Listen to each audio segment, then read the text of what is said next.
नमस्कार, मैं पंकज प्रसून।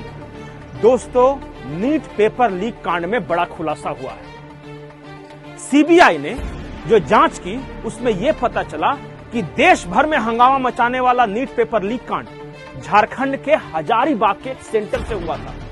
यहीं से पेपर लीक किया गया और फिर देखते देखते पूरे देश में फैल गया। सीबीआई ने अपनी रिपोर्ट में कहा है कि हजारीबाग का ओएसिस स्कूल है और वहां से पेपर लीक किया गया।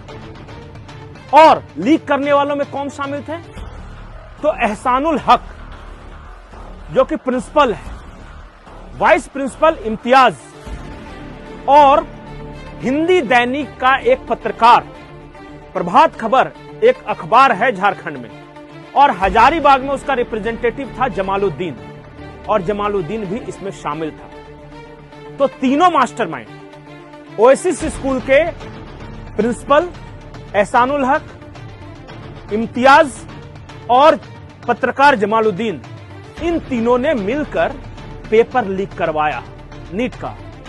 अब कहानी यहीं खत्म नहीं होती कि हजारीबाग से ओएसिस एक स्कूल है, वहां से नीट का पेपर लीक हो गया और देखते देखते बिहार पहुंच गया, बिहार के बाद नालंदा पहुंच गया, पटना पहुंच गया, यूपी पहुंच गया और पूरे देश में वायरल हो गया। कहानी अब शुरू होती है। अब हम आपके सामने स्क्रीन पर नीट के टॉपर्स की लिस्ट लगा रहे हैं। यह किसी अखबार का एडवर्टाइजमेंट है, कोई यूनिवर्सल कोचिंग सेंटर है केरला का, और उसने अपना एडवर्टाइजमेंट दिया है जिसमें यह बताया कि देखिए हमारे जो छात्र छात्राएं हैं उन्होंने नीट टॉपर किया है। आप एक एक चेहरे देखिए, उनका पहनावा देखिए और अंदाज लगाइए साजिश का। अधिकतर नीट टॉपर मुसलमान। साफ तौर पे बात बोलना चाहिए, मैं कोई अपनी ओर से नहीं बोल रहा हूं। ये देखिए टॉपरों की लिस्ट स्क्रीन में लगी हुई है। क्या आपको उनके नाम, उनके पहनावे से नहीं पता चल रहा कि कौन टॉपर है? क्या इनमें से अधिकतर मुसलमान नहीं है? क्या यूनिवर्सल कोचिंग सेंटर ने इस एड को नहीं दिया अखबारों में कि हमारे नीट टॉपर ये हैं? क्या यह सच नहीं है कि नीट पेपर लीक का मास्टरमाइंड जो एहसानुल हक है वो खुद मुसलमान है, जो वाइस प्रेसिडेंट है वो खुद मुसलमान है इम्तियाज, जो पत्रकार जमालुद्दीन है वो खुद मुसलमान है? जो बात साफ है, इतनी सच है, उसे क्यों छुपाएं? सिर्फ इसलिए कि हम डिप्लोमेटिक हो जाएं? मैं शुरू से डे 1 से कह रहा था कि नीट पेपर लीक कांड सिर्फ पेपर लीक कांड नहीं है, इसके राजनीतिक और सामाजिक निहितार्थ भी हैं। अब एक और एंगल देखिए नीट पेपर लीक कांड के। ये तो मैंने बताया, टॉपर की लिस्ट बता दी, कौन लोग हुए हैं टॉपर, कहां से लीक हुआ। अब पॉलिटिकल एंगल देखिए। तेजस्वी यादव का ओएसडी खुद इसमें शामिल, जो लालू का सबसे करीबी सिकंदर यादव वो इसमें शामिल, जो आरजेडी का जो कार्यकर्ता है मुख्य, जो लालू परिवार का देखरेख करता है, वो इसमें शामिल।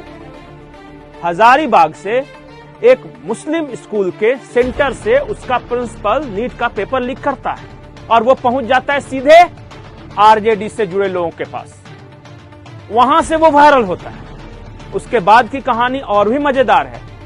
वो वहां से ट्रेवल करता वो लीक पेपर पहुंच जाता है उत्तर प्रदेश। उत्तर प्रदेश में एक पटेल नाम की लड़की है, आयशा पटेल या कुछ नाम है, मैं एग्जैक्ट उसका फर्स्ट नेम नहीं याद कर पा रहा हूं। वो ये सोशल मीडिया पे आरोप लगाती है कि उसका ओएमआर शीट फाड़ दिया किसी ने। बाद में पता चला कि वो एक कटे फटे किसी दूसरे ओएमआर शीट को दिखा रही थी। हकीकत में उसने उत्तर उतने ही दिए थे कि उसका सिलेक्शन न हो सके, और पूरा ड्रामा रचा, प्रपंच रचा। और उसका परिवार समाजवादी पार्टी से जुड़ा हुआ है। तो सामाजिक निहितार्थ आपने समझ लिया, पॉलिटिकल एंगल समझ लिया।